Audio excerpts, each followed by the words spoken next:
Hello everyone, my name is Greg and I dev stuff. Welcome everyone to episode 2 of Unity for beginners.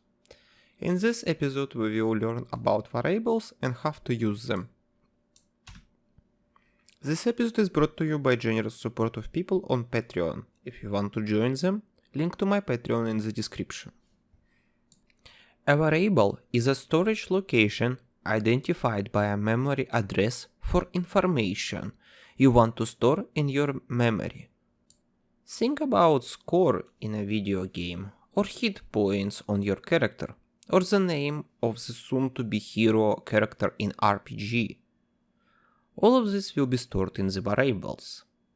Any kind of information which you want to be referenced and used later on will need to be stored in the variables. So let's learn how to make and use them.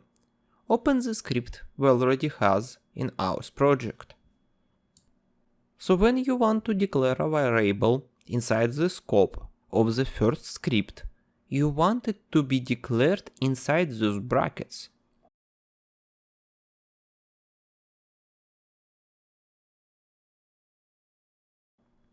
But outside the start and update brackets.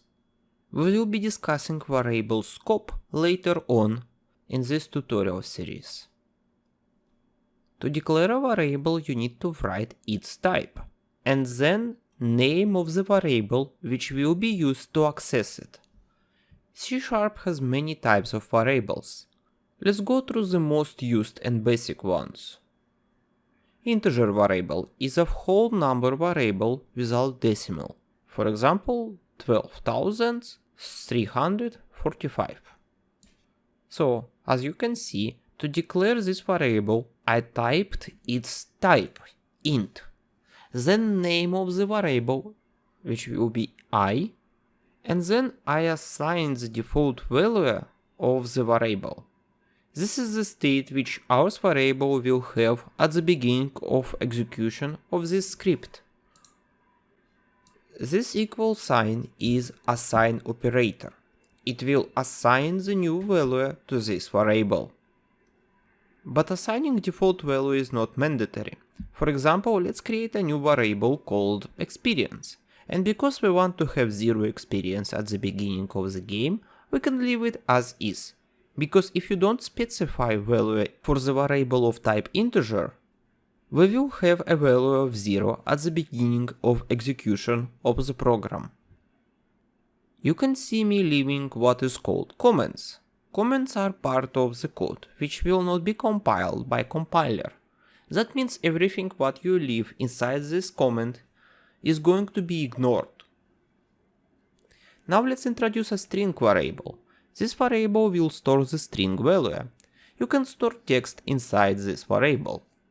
To assign text you must write it inside the double quotes, so the compiler will know where is code which he has to compile and where is text you want to store.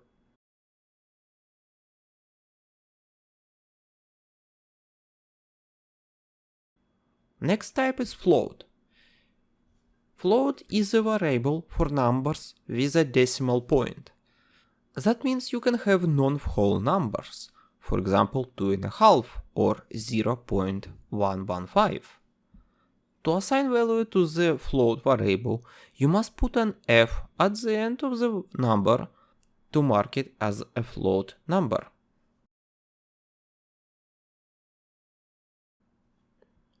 And last variable type for today will be a boolean type, written as bool.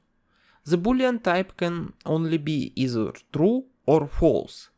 This variable is used for boolean logical operations. We will discuss this topic later on in this tutorial. Of course, this is not all types of variables, but this is the most common one you will see in Unity. So let's post all our newly created variables into the console so we can see their states. To interact with variable, to read it or change its state, you must reference it by its name. So for example, we are referencing our experience variable by typing its name. It must be exactly the same as you named it, and it is case sensitive.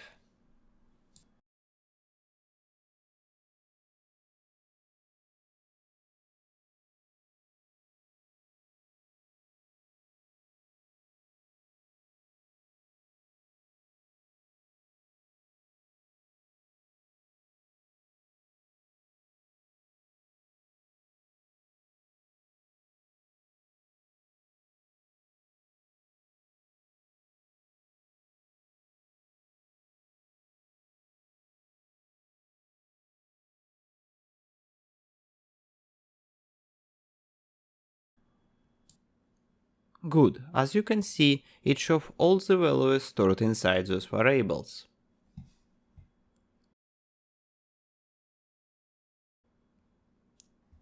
So let's say we have a character in the game, and we want to make it so he has HP, or hit points, or lives, doesn't matter what you call it.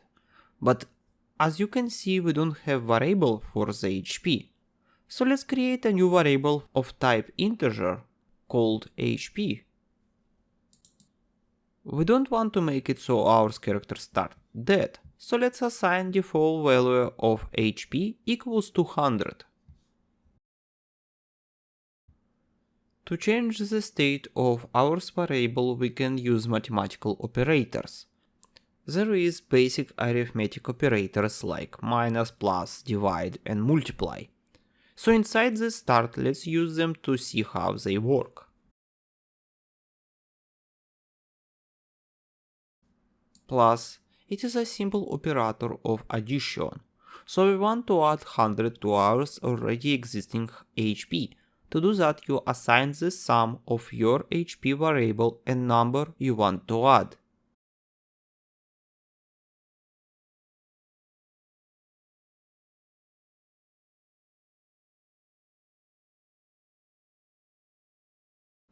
So pause the number and let's check this out.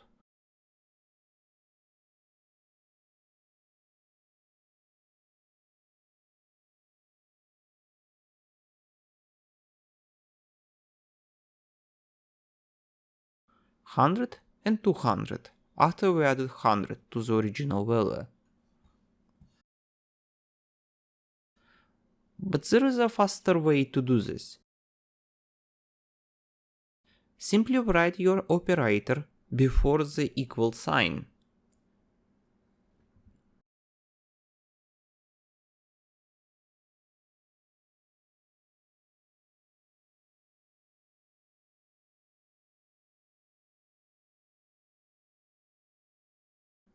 Ignore the yellow errors for now.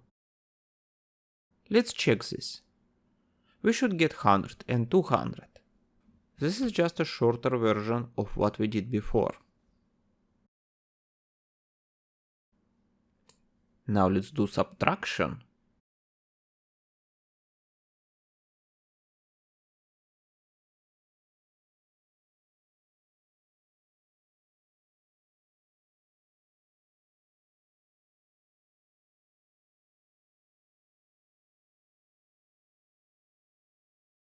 We should get 100. Now let's do division.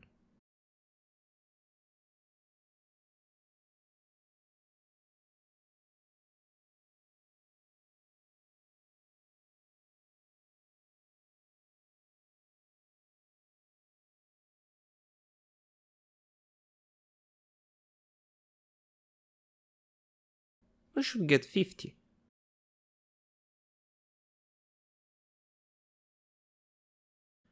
Now let's multiply.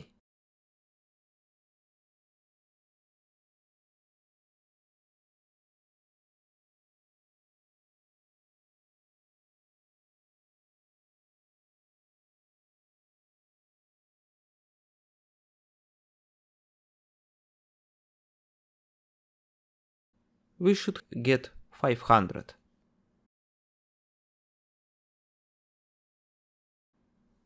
Besides using of whole numbers, you can use operators between variables. Let's create a new variable called damage with default value of 25. and subtract this damage variable from our HP variable.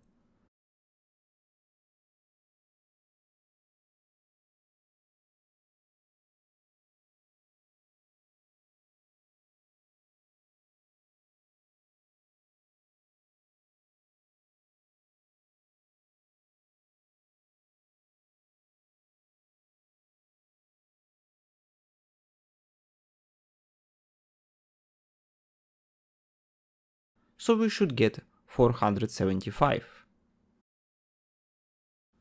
Now let's talk a little about order of execution. You know that your program is executed from the top to bottom, going line by line. So if I assign a new value to the damage and then subtract it from the HP, it will use a new value of the damage variable.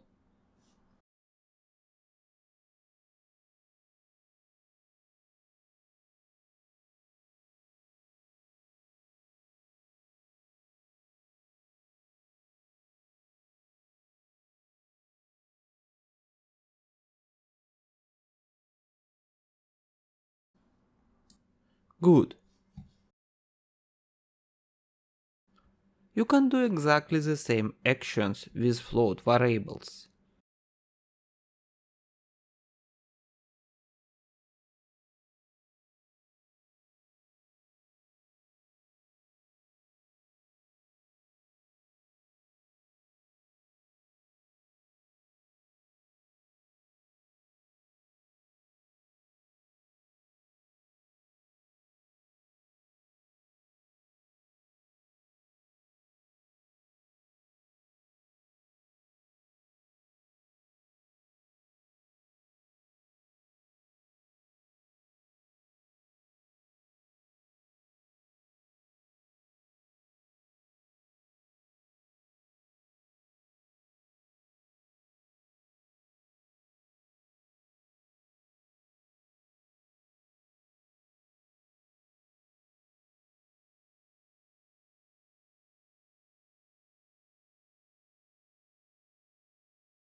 This is of course not everything covered about a very complex topic of variables and how to use them. There is way more to discuss and we will be discussing them later on, but we will be using and expanding on our knowledge over the course of this tutorial, when the necessary knowledge become relevant. Good, this is it for this episode. If you have any questions or any ideas about code, please leave your comment below. If you are interested in seeing what will come out of this, please subscribe. If you want to support further, you can find my Patreon in the description. Special thank you to Stefan and Cameron Smith for their generous support. With best regards, see you in the next episode.